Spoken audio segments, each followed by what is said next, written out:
आज का टॉपिक है अफ़गानी सलवार। गाइज, अफ़गानी सलवार की लंबाई है, हाँ जी, टॉपिक था अफ़गानी सलवार। कहाँ तक करा था मैंने? लंबाई 38 है।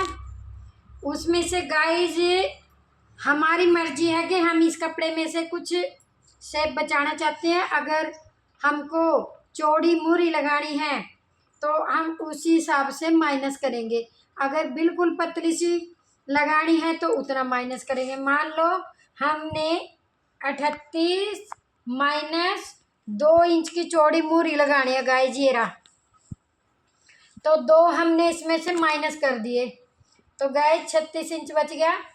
36 ऊपर से बेल्ट लगानी है, उसी में इलास्टिक हम डाल लेंगे।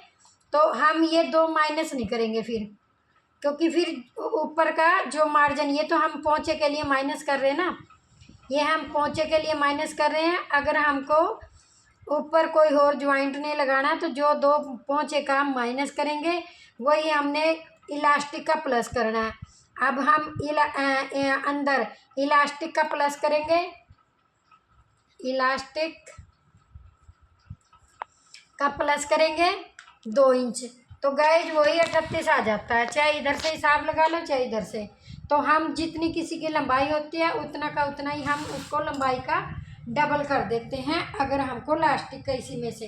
ये गाइज हमने ले लिया, ये हमारा 2 मीटर कपड़ा ले लिया है, 2.25 2 से भी कम हाइट के अनुसार, जैसे जिसका मेजरमेंट आता है उसके हिसाब से इसका कपड़ा लगता है। तो गाइज अब हमने इसका ये हमने लंबाई का डबल कर लिया है।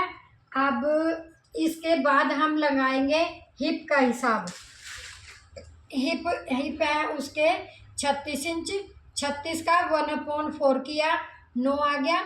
9 में हमने जमा करना है हिप की चौड़ाई के लिए, आसन के लिए 9 में 2.5 जमा कर दिए तो ये आसन मेजरमेंट निकलता है। और उसकी चौड़ाई के लिए फिर एक बार फिर से करेंगे, 36 का 1/4 आ गया 9। अब 9 इंच तो उसका हिप का मार्जिन आया, प्लस हमने इसमें 5 या 6 इंच ऐड कर देंगे। 5 करेंगे तो हमारा आ गया 14 तक हम इसको मोड़ेंगे। गाइस ये समझ आया? हिप का 2 बार मेजरमेंट किया। या तो लंबाई का तीसरा आसन ले लेते हैं, दो प्रकार से मैं आसन लेती हूँ। लंबाई का चौथा करके 2.5 इंच जमा कर देते हैं, और या फिर लंबाई का 38 का 1/3, 3 पे इसे काटेंगे। 12 3 36 होते हैं, तो गाइस इसमें से 2 बच गए तो 12.5 आ गया। फिर भी गाइस 12.5 आ रहा है, 11.5 12, तो ऐसे में 12.5 आ रहा है, ऐसे में 11.5 आ रहा है। तो अब जिसके हिप ज़्यादा होते हैं तो फिर उसका ये थोड़ा सा ज़्यादा ले लो, नहीं तो 11.5 भी बहुत होता है। अब हमने इसको लंबाई, ये आपको समझ आ गया होगा, लंबाई का डबल कर दिया। फिर हिप के मुताबिक कितना आया? 14 इंच। 14 इंच। अब मैं 14 इंच तक इसको मोड़ दूंगी, ये देखिए, अब 14 इंच तक मोड़ दूंगी, और जो ये कपड़ा बच जाएगा वो मैं सारा बचा लूँगी उसको। मैं ये 14 या 15 तक है, 1 इंच मैं सिलाई का ले रही हूँ फिर, तो ये हो गया। अब इसके बाद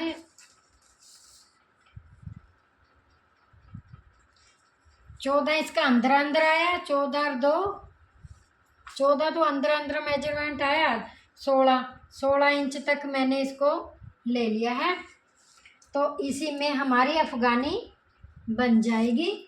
और ये इसके पीछे से मैंने सीधा कपड़ा बचा लिया है गाइस, तो इसमें हम कुछ भी कर सकते हैं। इसकी हम यहाँ से फॉल बना सकते हैं, कुछ भी कर लेंगे जब बच गया तो।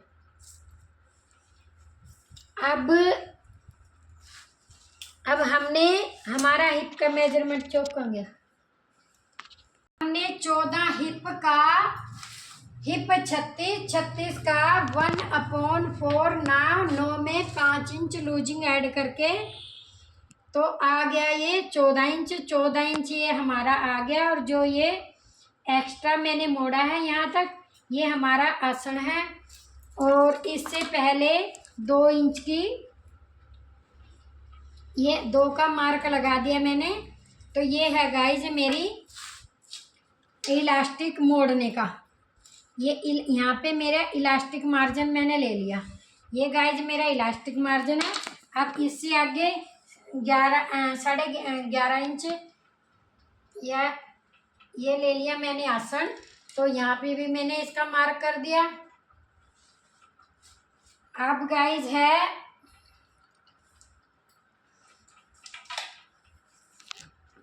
अब ये हमारी लंबाई हो गई है।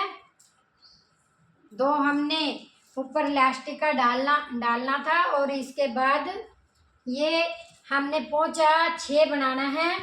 6 में 6 का डबल ले लेंगे। 6 दूनी 12। ये ज़्यादा चुनना चाहिए तुझे। 6 और 1 7 ये हमने स्टिचिंग का ले लिया। जितना हमको मूरी रखनी होती है उसका डबल हम यहाँ लेंगे। तो ये 1 इंच मैंने जब फिटिंग लगाएंगे तो उसके लिए लिया है गाइज। अब यहाँ से 2 इंच की मैं 2 इंच का एक मार्जिन छोड़ूंगी। जैसे कई बार कहते हैं कि मेरी ये पोंचा ऐसे ऊपर को उठ रहा है, तो वो नहीं उठेगा गाइज। इसको फिर मैं यहाँ से ये लाइन मिलाते हैं पहले आसन की। ये हमारा क्रोच एरिया हो गया। तो इसको हमने इसके साथ मिलाना होता है। ये देखिए, ये ऐसे ऐसे मिलाना है। तो ये हमारा यहाँ से हमारी आ गया पोंचा। ये हम लिख देते हैं पोंचा 6 का डबल, 6 का डबल, 6 का डबल 12 इंच लेना है। 6 बनाना है तो 12 6 इंच की हमको जो ऐसे ऐसे प्लेट्स डालते हैं तो वो उसका डबल ले लेते हैं। और ये 1 इंच मार्जिन इसका ले लिया। तो गाइज अब इसकी ये रेब पट्टी कितनी आई है 23। और यहाँ से है गाइज 22। तो 1 इंच का यहाँ से हमको ऐसे, फिर वो ऊपर को नहीं उठेगी। यहाँ से हम 1 इंच की शेप कर देते हैं। फिर हमारी झुकी झुकी सलवार नहीं होएगी, खड़ी खड़ी होएगी। और यहाँ से हमारा ऐसे ऊपर को नहीं उठेगी। ये मार्क हम कैंची से काट देंगे। ये फिर हमारे ऊपर को ऐसे नहीं उठेगी। कई बार ये तकरीबन शिकायत आती है कि हमारा पोंचा अंदर को क्यों जा रहा है। तो वो इसी वजह से जाता है। जितनी ये लेंथ होती है यहाँ से, उतना हमने यहाँ से यहाँ तक चेक कर लेना है। तो जितना ज़्यादा इधर आएगा तो उसको ऐसे करके कटिंग कर देंगे। तो फिर हमारी लंबाई छोटी नहीं होएगी, ऊपर को नहीं उठेगी। तो ये होगी हमारी सलवार। अब इसका मेजरमेंट के साथ बता दिया है अफगानी सलवार। तो अब इसको हम काटने जा रहे हैं। जैसे जैसे ड्राफ्ट किया है वैसे ही इसकी कटिंग होती है। ये गाइस हमने आसन काट दिया है। इसको क्रोच एरिया भी कहते हैं। और ये जा रही हूँ मैं पोंचे की तरफ। अब ये पोंचा काट दिया है। पोंचा जितना किसी का होता है उससे दुगना लेते हैं। तो उस दुगना लिया जो उसकी प्लेट्स डलती हैं। और गाइस ये चीज़ मैंने आपको बताई नहीं थी। ये खुली तरफ से आसन लेते, ये देखो खुली तरफ से हमने आसन लिया था और यहाँ बंद साइड छोड़ दिया था। ये अफगानी प्लाजो, अफगानी सलवार, कोई प्लाजो कह देता है, कोई सलवार कह देता है। तो गाइस जी इसके यहाँ से 2 भाग कर देंगे। ये हमने इलास्टिक के लिए मोड़ दिया था और यहाँ से हमने पोंचे के लिए मोड़ दिया है। अब इसको कट चुका है। ये 4 तह में पहले लंबाई का डबल करते हैं, फिर अर्ज का डबल करते हैं। तो 2 फोल्ड में अफगानी 2 फोल्ड करेंगे तो जब भी 2 टांग बनेगी गाइस, वरना एक ही बनेगी 1 फोल्ड करेंगे तो। अब ये कट चुकी है। अब जाके स्टिचिंग दिखाएंगे आपको मशीन पर।